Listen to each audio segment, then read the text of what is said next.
Glass అనేటప్పటికి పైనుంచి రెండోది నేను ఎక్కేటప్పటికి ఆ పై రెండోది ఇలా నొక్కి నా చేయి పట్టుకుని ఏళ్ళతో ఇలా నొక్కించేసాడని. నేను గ్లాస్ చేయమంటే ఫ్యాన్ నొక్కించవలసిన పని ఏంటంటే ఫ్యాన్ కనపడుతుంది కదా నాకు కనపడుతున్నప్పుడు నా ఓటు రద్దు ఎందుకు చేయాలి? అసలు నా ఓటు ఇది లేదా? నేను గ్లాస్ అనేటప్పటికి పైనుంచి రెండోది నేను ఎక్కేటప్పటికి ఆ పై రెండోది ఇలా నొక్కి నా చేయి పట్టుకుని ఏళ్ళతో ఇలా నొక్కించేసాడని.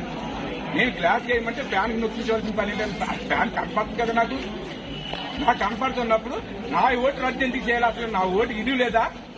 నాకు అది కావాలి. నా ఓటు దాని అతను ఇవ్వాల్సిన పని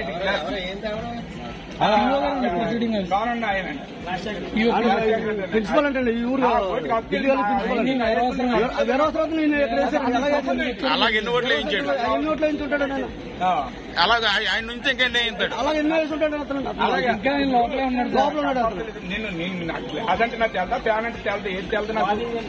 అంటే ఆడికి తెల్దామో నాకు తెలియదు తెలుదా? అతను తెల్దాము. ఆటోలో పోలింగ్ కేంద్రానికి వచ్చిన నాగేశ్వరరావు డ్యూటీలో ఉన్న సిబ్బంది సహాయంతో పోలింగ్ కేంద్రం లోపలికి వెళ్లారు. లోక్సభ స్థానానికి తానే స్వయంగా ఓటు వేసుకున్నారట. అయితే అసెంబ్లీ స్థానానికి ఓటు వేసేటప్పుడు అధికారి సహాయం కోరారట.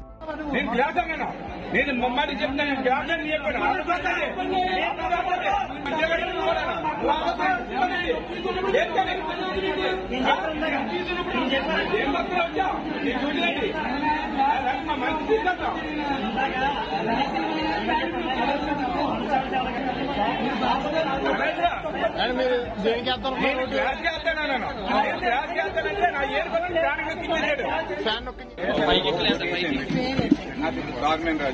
సాల్మన్ రాజు నేను ఎముకలు అరిగిపోయి మొత్తం ఎముకలు అరిగిపోయి ముచ్చేలో పోతుంది. 65 అసలు ముచ్చేలో పోతున్నాను. పిల్లలే నీ చూసుకుంటున్నారు. నాకు ఓటు వేద్దారని వచ్చాను.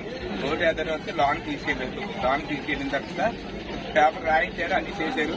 ఇచ్చిన తర్వాత నాకు ఒక ఓటు ఇస్తే నేనేమో ఒక ఓటు వేసి ఇచ్చాను. మళ్ళీ ఇంకా పవర్ పట్టుకుని వచ్చాను. రెండో ఓటుకి వేసిన రెండో ఫస్ట్ వేసినాను. పార్లమెంట్కి వేస్తారని నేను మామూలు వెళ్తున్నాను. రెండో ఓటు ఫస్ట్ వేసేసానమ్మా. రెండో ఓటు వేస్తారని వెళ్ళి అక్కడ నుంచి మిషన్ దగ్గర నుంచి నెంబర్ చూసుకుంటున్నాను. నెంబర్ సరిగ్గా అందరినా కళ్ళు సరిగ్గా ఆపలేదు. నెంబర్ చూసి నేను పైనుంచి నేను 1, 2 అక్కడ ఏంటని అడిగారండి. అక్కడ నుంచి నీ చేయి ఇలా గట్టిగా పట్టింది. ఆయన నాకు కూడా ఒక ఆఫీసర్ వచ్చినాను. ఆ ఆఫీసర్ వచ్చి ఇలా చేయబడుతున్నాడు. చూసుకుంటే నేనేం చేస్తున్నాను అనేసి పైనుంచి నేను గ్లాస్ చేయాలంటే నేను అన్నాను. నేను చెప్పేశాను ఆయనకి గ్లాస్ చేయాలంటే ఇదే గ్లాస్ అనేసి 2వ నెంబర్ మీద వచ్చేసాను. అది నేను 2 నెంబర్ గ్లాస్ కదండి, 10వ నెంబర్ గ్లాసు మీరు అది నొక్కి ఏంటనేసి నేను వస్తే లేదు నాకు కనపడలేదు అనేసి గెలిచేస్తున్నాడు అని నన్ను బయటికి. ఇప్పుడు మీరు ఎలా వచ్చారు ఇక్కడికి? నేను ఆటోలో వచ్చామని. మీరు ఏం చేస్తారంటే అదే ఆటోలో నా ఆఫీస్ మీ దగ్గర స్టేట్మెంట్ రికార్డ్ చేస్తాను. మీరు యాక్షన్ ఇప్పుడైతే మళ్ళీ మీకు ఓటు ఇవ్వడం అనేది జరగదు. మీరు వచ్చేసి ఇస్తే కంప్లైంట్ ఇస్తే కనుక అతని మీద యాక్షన్ ఇనిషియేషన్ చేసుకుంటారు. ఇప్పుడు మీరు ఇప్పుడైతే మీకు అదర్ ఓటు ఇవ్వరండి. ఎందుకంటే అతను వేయించినా మీరు చేసినా మీరు ఓటు వేసేసారు కాబట్టి మీరు ఒకటి వేసేసారు కదా, రెండోది చేయి పెట్టేసుకున్నారని మీ అభియోగం. కదా మీరు అక్కడికి రండి. మీ దగ్గర స్టేట్మెంట్ అవన్నీ రికార్డ్ చేస్తారు. మన ఎంఆర్ఓ ఆఫీస్కి ఇక్కడే కదా నేను ఇక్కడే ఉంటాను. ఇప్పుడు నాతో పాటు వస్తే స్టేట్మెంట్లు అవన్నీ రికార్డ్ చేసుకుని మీద యాక్షన్ డిసిషన్ చేస్తాం. అంతేగాని ఇప్పుడు మార్చడం కానీ ఓటింగ్ ఆపడం కానీ ఇది జరగకూడదు. అదే అన్నారండి. అదే నేను చెప్పాను.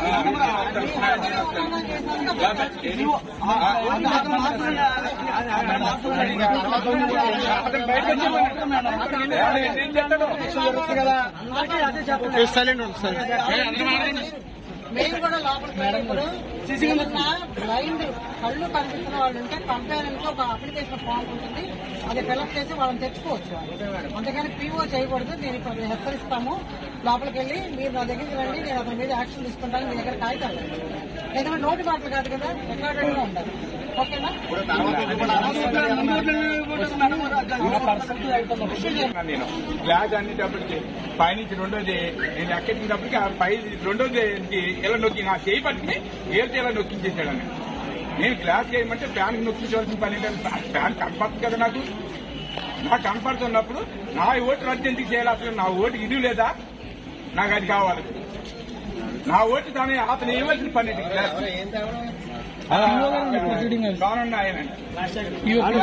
ప్రిన్సిపల్ అంటే ఈ ఊరు అలాగే ఎన్ని ఓట్లు వేయించాడు. ఎన్ని ఓట్లు వేయించుంటాడు ఆయన? అలాగే ఆయన నుంచి ఇంకెన్ని వేయించాడు. అలాగే ఎన్ని వేసుంటాడు అతను? లోపలే ఉన్నాడు అతను. నేను అదంటే నాకు తెలుదా? ఫ్యాన్ అంటే తెలుదా? ఏది తెలుదా నాకు? అంటే ఆడికి తెలుదామో నాకు తెలియదు తెలుదా? అతను తెలుదాము.